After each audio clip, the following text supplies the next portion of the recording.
Olá pessoal, tudo bem? Meu nome é Luiz Gustavo, sou psicólogo clínico e facilitador sistêmico. E hoje eu gostaria de falar um pouco mais sobre as constelações familiares. Muitas pessoas estão chegando no nosso canal e muitas não sabem ainda do que se trata a constelação. Então, eu vou falar um pouquinho do que se trata a constelação familiar. Se você já conhece, você pode indicar esse vídeo para alguém que está conhecendo agora ou que não sabe sobre esse trabalho. E assim, cada vez mais vamos divulgando sobre as constelações familiares. Mas antes, se inscreva aí no canal, clique no sininho. Dessa forma você também ajuda a gente a manter conteúdo e também você será sempre notificado dos novos vídeos que estaremos realizando. Eu continuo fazendo atendimento online em constelação familiar em apenas um atendimento e também atendimento em psicoterapia breve sistêmica de 4 a 5 sessões no máximo.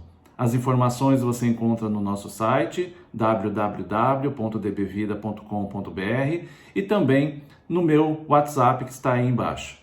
No final deste vídeo também eu vou dar uma nova dica de uma minissérie sistêmica para você assistir, tá bom?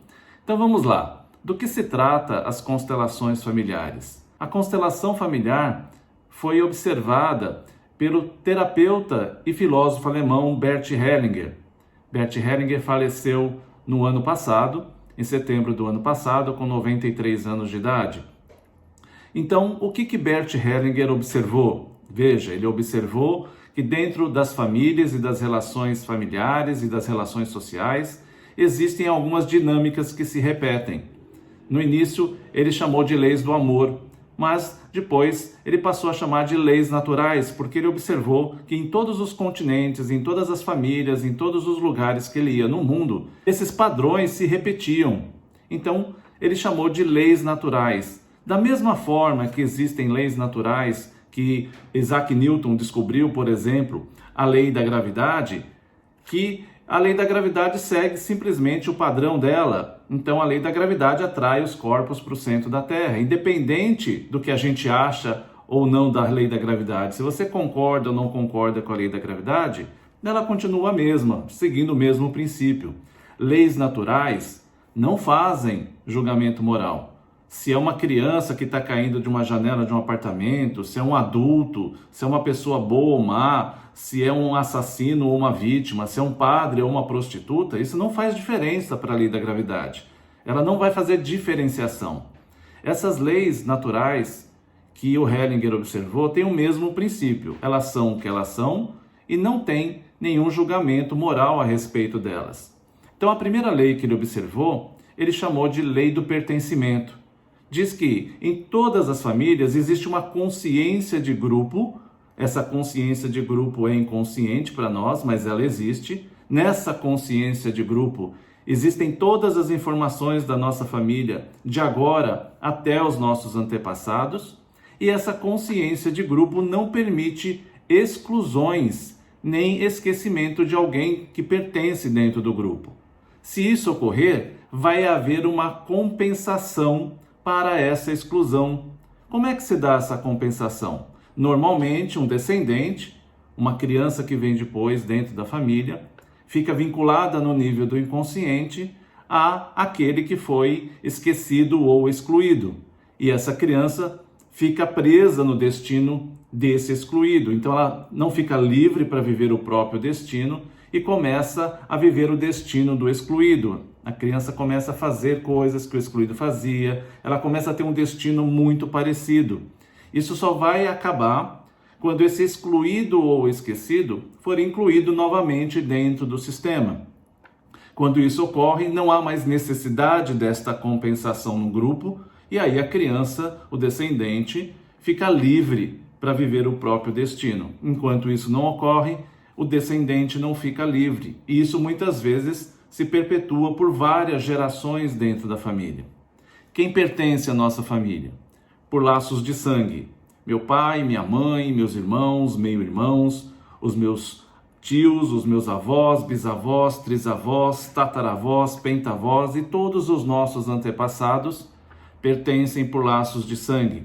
Também pertence por laço de sangue as crianças abortadas. Essa lei natural não faz julgamento se o aborto foi espontâneo ou provocado. essa criança pertence. Se ela foi esquecida ou excluída, também vai haver a mesma compensação dentro do sistema. Um irmãozinho, uma criança que vem depois, fica vinculada no nível do inconsciente a esta criança abortada e esquecida. Os efeitos para a criança que vem depois, no caso dos abortos, o que nós percebemos são alguns sintomas: déficit de atenção, hiperatividade, dificuldades cognitivas de aprendizagem. Tudo isso normalmente aparece nas crianças e os pais nos procuram preocupados com isso. Quando nós percebemos através da técnica a criança esquecida e os pais dão lugar para essa criança, o que a gente percebe é uma diminuição significativa dos sintomas. Em alguns casos até os sintomas desaparecem. Então, isso é pertencimento por laço de sangue. Ninguém pode ser excluído ou esquecido dentro do grupo. E também tem o pertencimento por laços de destino. Pessoas que nos dão vantagem ou desvantagem existencial passam a pertencer. Então, se um bombeiro, se um médico, se um socorrista ou qualquer pessoa te tira de um risco de morte, essa pessoa passa a pertencer ao seu sistema e ela também precisa ser contada. Também por desvantagem existencial, alguém entra no nosso sistema familiar e tira a vida de alguém do nosso sistema, um assassino, por exemplo. Então, o assassino também passa a pertencer, porque a consciência de grupo não faz distinção, não faz julgamentos morais, lembra? Então, no caso dos assassinos, não é preciso perdoá-los ou amá-los, nem visitá-los na prisão. No caso dos assassinos, isso é muito difícil mesmo, nós precisamos aceitar o destino do jeito que o destino foi. Aquilo não volta atrás e naquele destino o assassino está incluído. Então a aceitação do destino do jeito que foi já dá um pertencimento no caso dos assassinos. Pertencem também parceiros anteriores dos nossos pais, os nossos parceiros anteriores, todos os nossos parceiros anteriores também pertencem e não podem ser excluídos. A segunda lei é a lei mais simples das três, mas é a mais violada. É a lei da ordem. A lei da ordem é simples. Na família, quem chegou primeiro fica em primeiro, quem chegou depois fica depois e ponto final. O ponto final, no caso dessa lei, é o mais importante, porque as pessoas querem tirar esse ponto final e elas querem justificar o porquê que elas estão violando a ordem dentro do sistema. Então, na nossa família, quem chegou primeiro foi o pai e a mãe, juntos, o casal sempre chega junto, é uma relação de igualdade, e depois os filhos na ordem que esses filhos foram gerados, não é a ordem de nascimento. Por quê? Porque a gente sabe, na primeira lei, que se tiver crianças abortadas, elas também pertencem. Então, elas também vão ter um lugar nessa ordem. E quando a gente fala das crianças abortadas, eu vou lembrar uma coisa. Se essa vida durou um dia, se essa vida durou 15 semanas, essa criança pertence, porque essa consciência de grupo identifica uma nova vida e dá o pertencimento para essa nova vida. Então, tem problema a gente ficar fora do lugar dentro da família? Tem problema sim. O que a gente percebe com muita frequência é que a violação da ordem na família gera dificuldades em 3 áreas da nossa vida: área afetiva, profissional e financeira. Às vezes as 3 juntas, às vezes uma independente da outra. Mas isso acontece com muita frequência. Então, se um filho ou se uma filha toma o lugar, por exemplo, dos irmãos, então um filho mais novo toma o lugar dos irmãos mais velhos, ou se um filho simplesmente toma o lugar do pai ou da mãe, às vezes bem intencionado, às vezes não bem intencionado, não importa. A lei natural não observa, não faz esse julgamento. Mas bem intencionado ou mal intencionado, se o filho violar a ordem dentro do sistema, por exemplo, tomando o lugar do pai ou tomando o lugar da mãe, ou se achando melhor que o pai, ou se achando melhor que a mãe, ou achando que porque estudou ele é melhor do que os outros dentro da família, então ele está violando a ordem. E isso vai trazer consequências no próprio destino deste filho.